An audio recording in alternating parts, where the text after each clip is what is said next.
বাংলাদেশে কেরালা সিমের কখনোই 12 মাস জাত নাই। বাংলাদেশে কেরালা সিমের কোনো খাটো জাত নাই।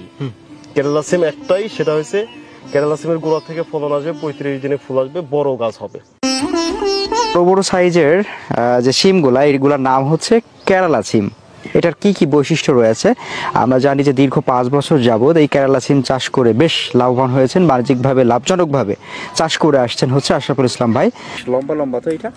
হ্যাঁ, অনেক বড়, 5 থেকে 6 ইঞ্চি, 7 ইঞ্চি পর্যন্ত একটা সিম হয়। বিরাট ব্যাপার। আর হচ্ছে বিচিও আছে মোটামুটি, তাই না? হ্যাঁ, বিচি এটা আমরা তো 5 থেকে 6 দিন এর মধ্যে হারভেস্ট করে ফেলি। মানে বীজ অতিরিক্ত হয় না, মিডিয়াম হয়, যেটা আর কি সবজিতে চলে যেটুকু ওইটুকু, মিডিয়াম, খুব বেশি বেশি করি না। আর এটার সাইজটা আমার আসলে অবাক করছে ভাই, এত সুন্দর সাইজ, সিমের সাইজ এত লম্বা হয়। এটা ভরপুর ফলনও তো আসছে, আর যেদিকে তাকায় ওই দিকেই মনে হচ্ছে সিম আর সিম। হ্যাঁ হ্যাঁ, মানে এই নিচের দিকে ঝুলে আছে, পাতা দেখা যায় না, খালি সিম আর সিম। অনেক সামনে যাই। হ্যাঁ, অবশ্যই।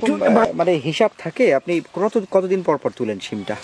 সিমটা আমি সপ্তাহে 5 দিন সিম তুলি, কিন্তু সিম তুলি মানে এই জায়গা থেকে যদি আজকে তুলি তাহলে 6 থেকে 7 দিন সর্বোচ্চ, কিংবা 5 থেকে 6 দিনের মাথায় আবার সিম তুলি।